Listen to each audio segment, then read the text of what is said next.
Welcome to Tasting the Peninsula.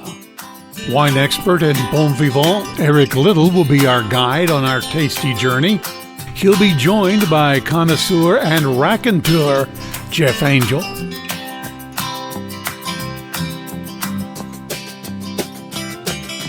This week we visit three Peninsula businesswomen you've met before.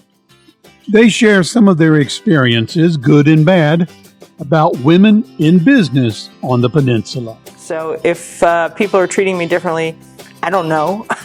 So I just ignore that and just go and do what I have to do. So this is me, and so I had to go back and actually prove when I was getting my certification that it was my company. I was asked to prove my desire to move up by going to other interviews at other stores that were up to an hour to 2 hours away. The other guy did not have to do that, and eventually he did get the job. We begin with Eagle Harbor Wine Company owner and winemaker Emily Parson. She began working at the winery in 2009. In 2014, she bought the winery and began expanding. She says she never ran into any trouble from being a woman. Somebody asked me that, is there a lot of sexism? Do you run into a lot of things? Not that I'm aware of. So if so, I'm oblivious to it. I don't let it bother me. I just go on and do what I'm doing. So if people are treating me differently, I don't know. So I just ignore that and just go and do what I have to do. So we were able to source good grapes, and the growers, it's a very collegial business. So even though I'm a woman, it doesn't seem to affect anybody's attitude toward me. Even though we're all competitors, we're all colleagues too. Well, there's room for everybody in the wine business, I've always felt. Yeah. And I'm glad that you haven't had many difficulties. Yeah. So, but I encourage our viewers to support you because you are. Thank you very much. So, we had a nice little tonnage there.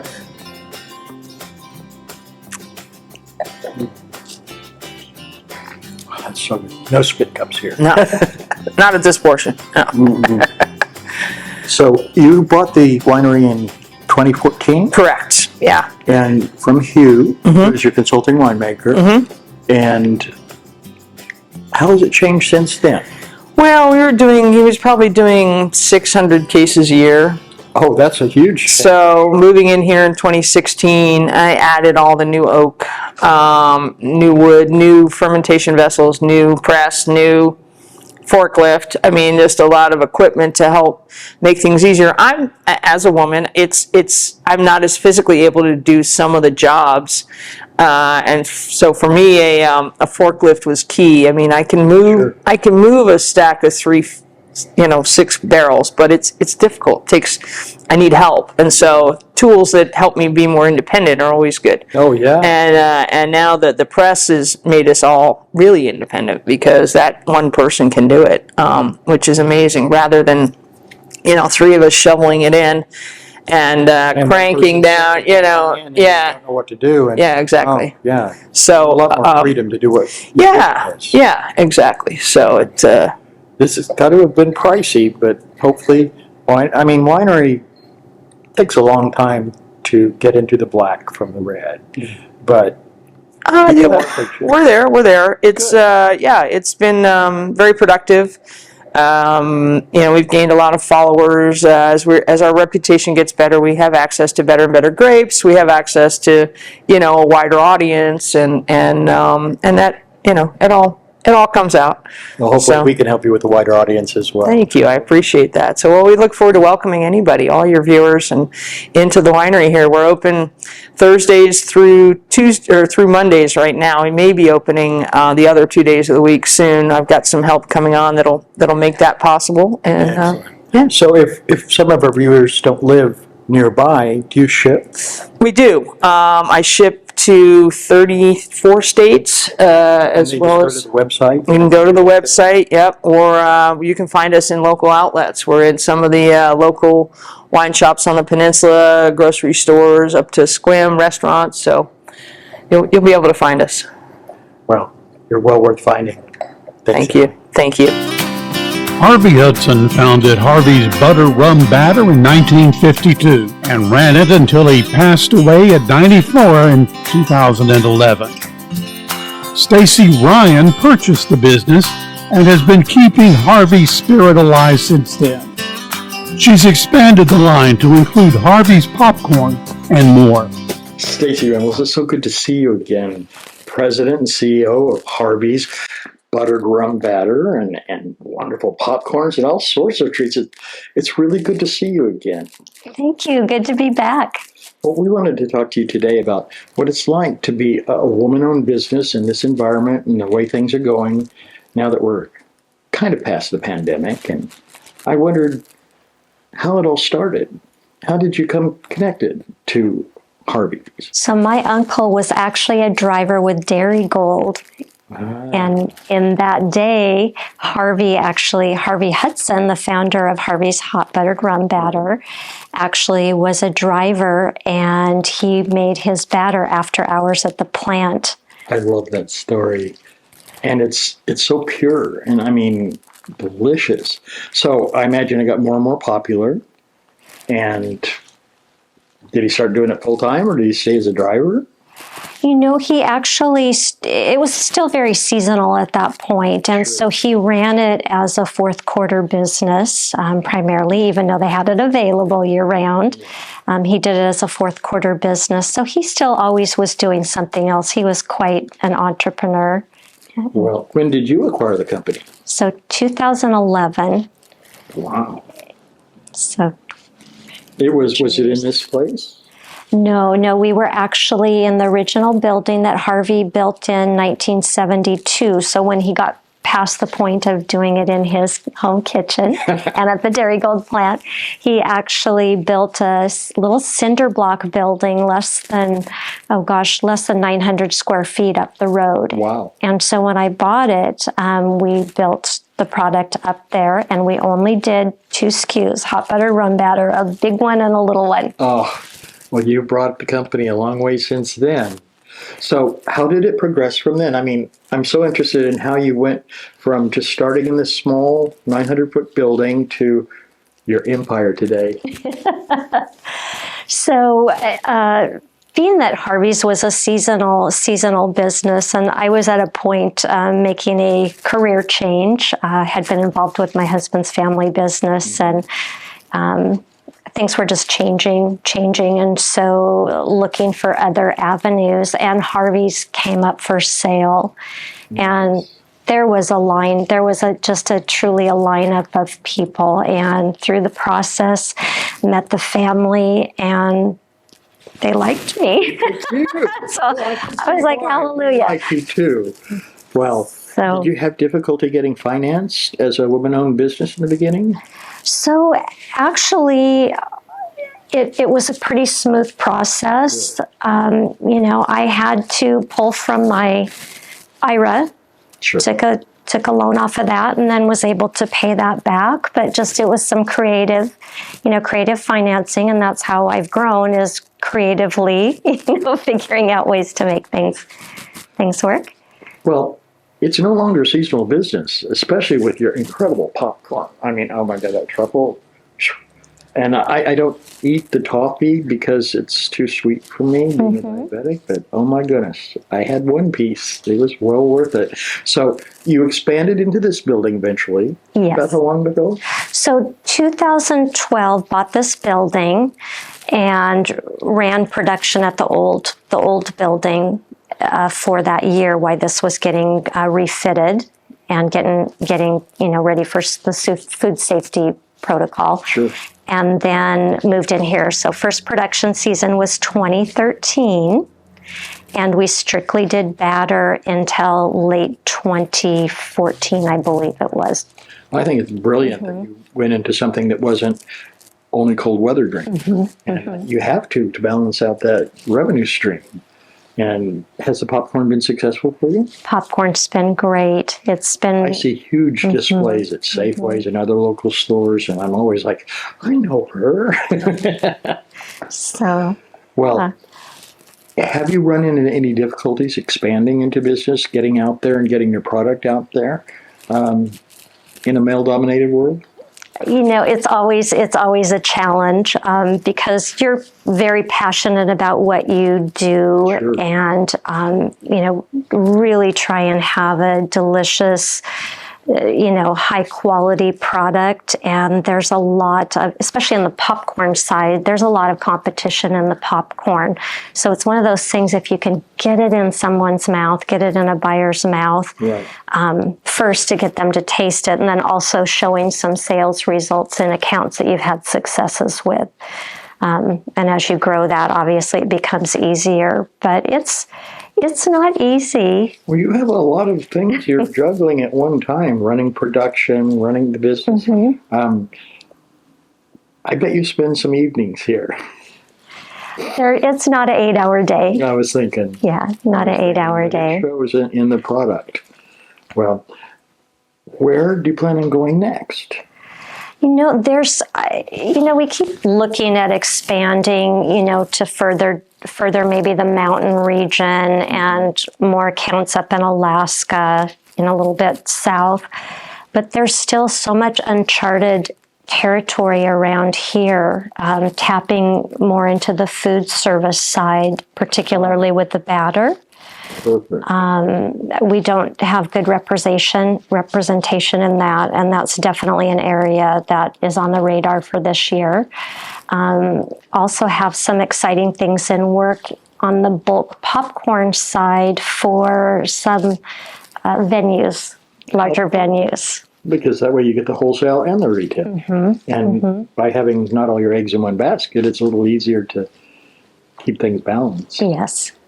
Well, are you out there talking to the buyers and running this and going out and approaching stores, or do you have someone that represents you? Have you thought about a distributor?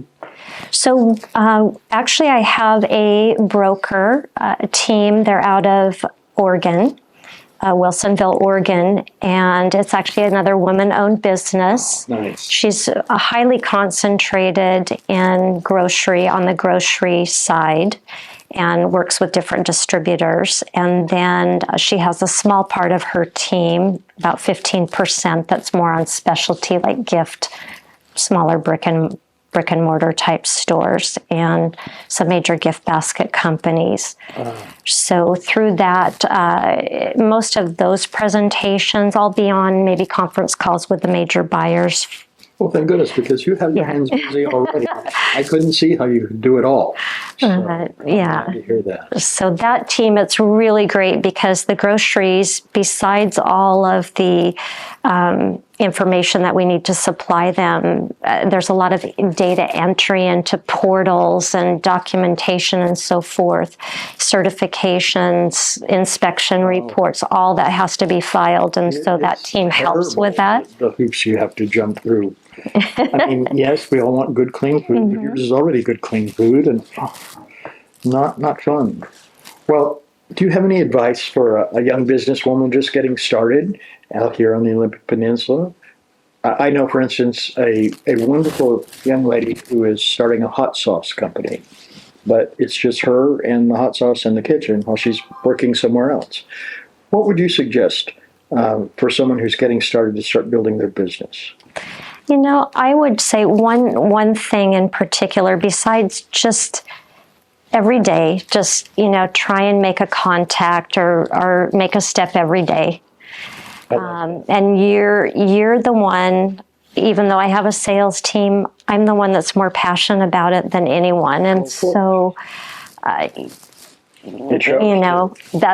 it's good to just keep doing it and don't be scared to pick up the phone or to go out and try and meet someone. And it's multiple times to do it. It's not one time. So that would probably be my biggest thing, is just, stay with it. And then another thing that very much helped me is there are such good programs out there for women, particularly the SBA. I wondered about that. Can you tell us a little bit about that? So the SBA has it's a program called Link Deposit, and it actually helps with financing. So to buy this building, I didn't originally have that, which was a big, that was a lot of funds tied up in this. But I was able to do a refinance on the building, and it is, I believe, 2 basis points. They take 2 basis points, I think it is, off of the interest rate. It's huge. That is. It's absolutely huge. And the SBA will guarantee a portion of it. So if you're,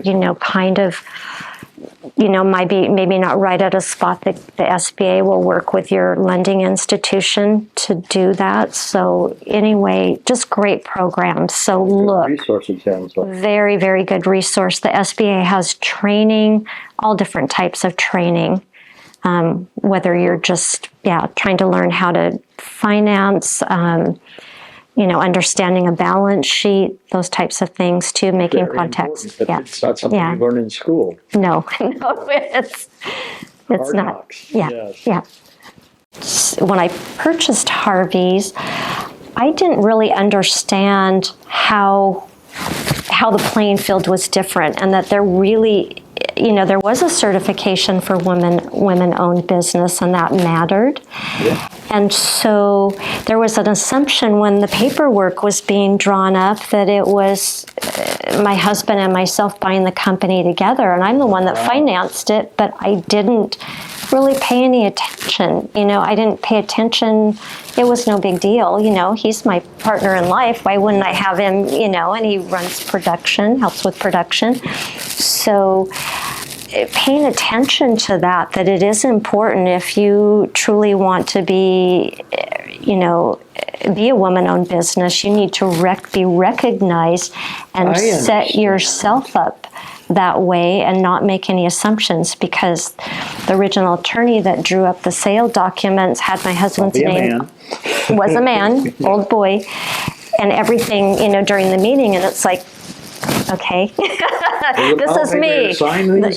This is me. And so I had to go back and actually prove, when I was getting my certification, that it was my company. I had to show my financial contributions, canceled checks, checking account information.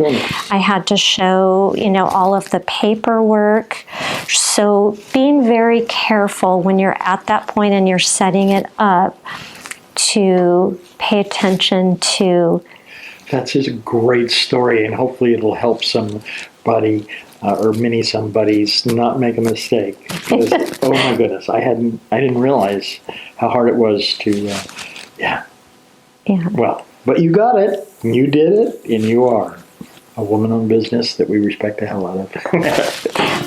After years in retail, grocery, and wine businesses, Annie Erkert recently joined an international wine and spirits distributor as a wholesale wine consultant.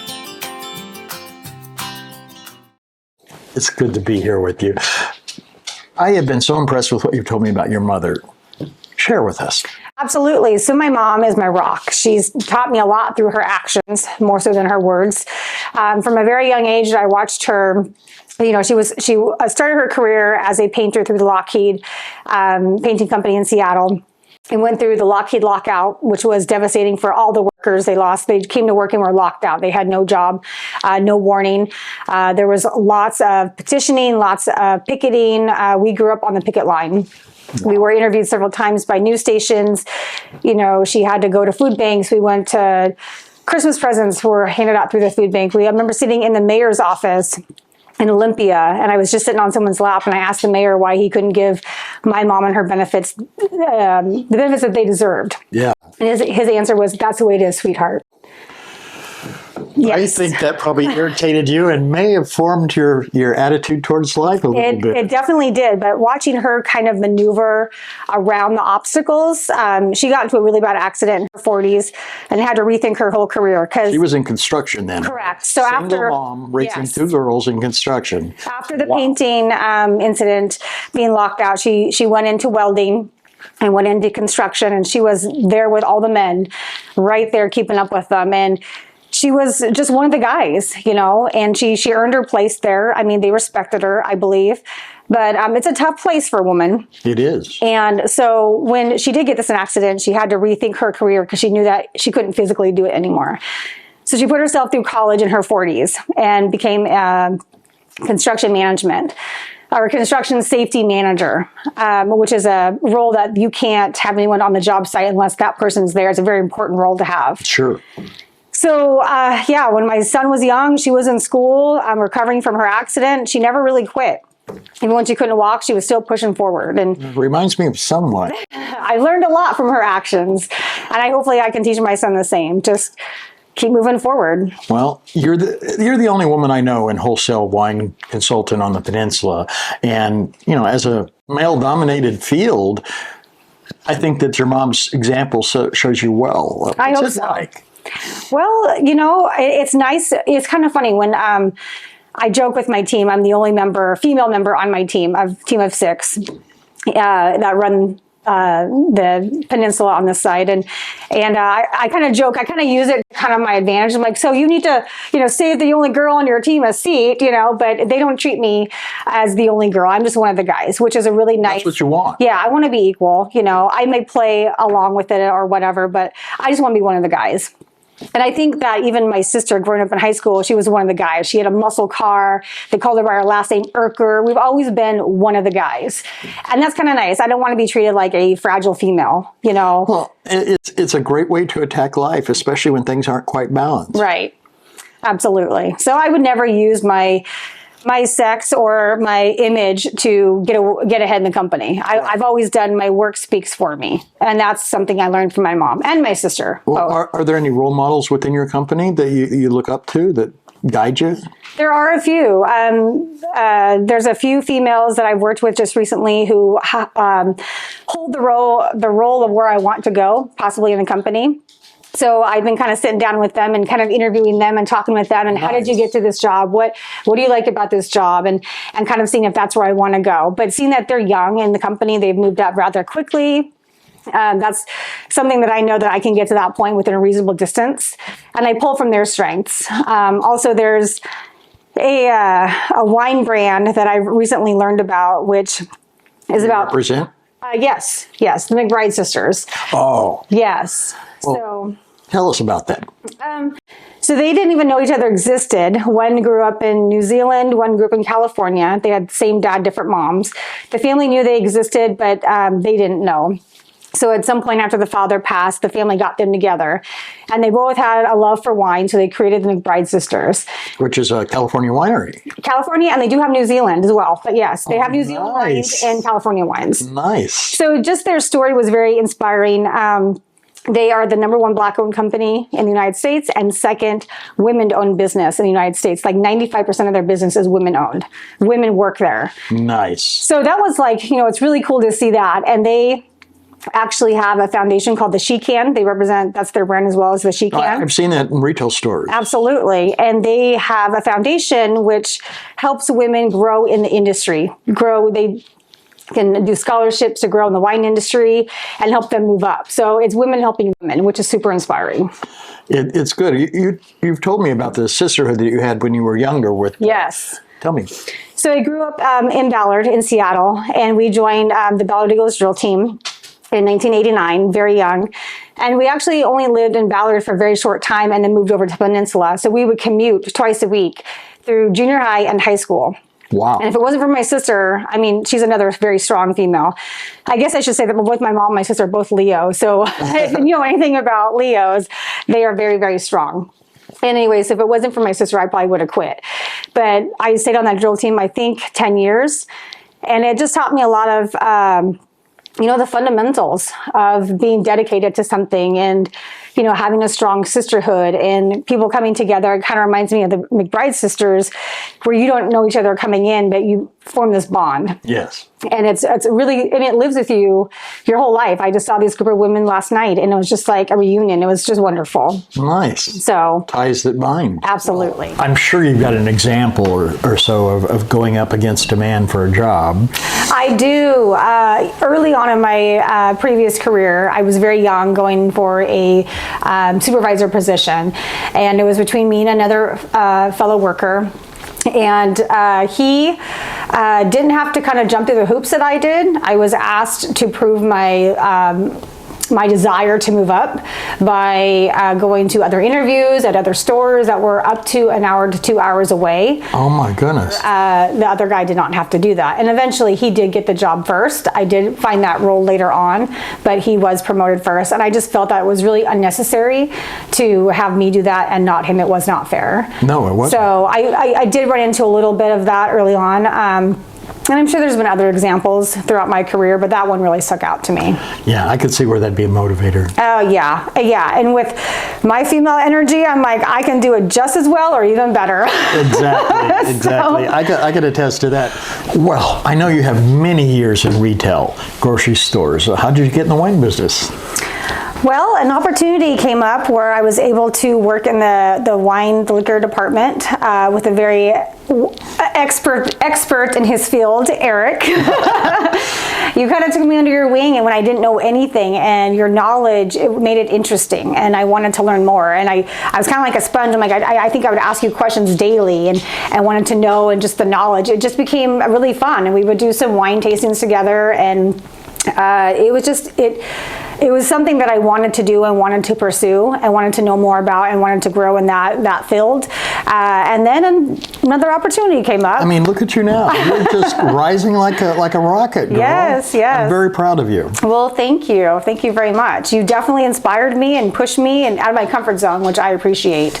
You saw something in me that I didn't see myself. Oh, I appreciate saw that. it. Yeah. And I still see it, and it's beautiful to see it bloom. I think that's has really helped me want to learn and grow that field.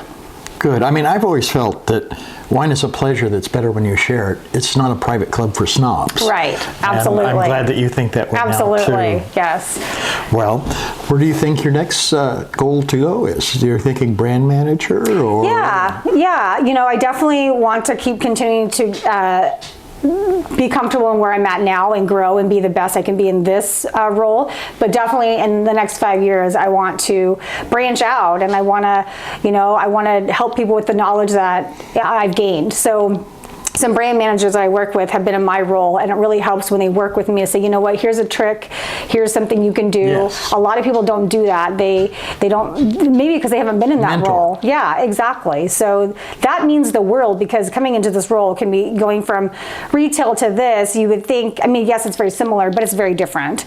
And I remember that first week, it was just like mind-blowing knowledge. And so to have someone sit down with you and explain that and walk you through that, and like I said, a couple of them are females, so I love that female energy, you know, and it's sisterhood. Absolutely. Nice. Going back to that sisterhood. Yep. I have actually, I know this is kind of too much information, but I have 3 tattoos on me, and they're all women. Good. Yeah. Good. It's nice and empowering, feminine energy, I guess. So. Well, you're a leader and an example to us all. Well, thank you. I appreciate that. Thank you for talking with us. Thank you so much. There you have 3 women of different ages, different talents, and different backgrounds, all focused on their dreams and making them come true on the Olympic Peninsula. Thanks for watching. If you enjoyed this video, please give us a like, comment, subscribe for more, and share with others. Thanks, it helps a lot.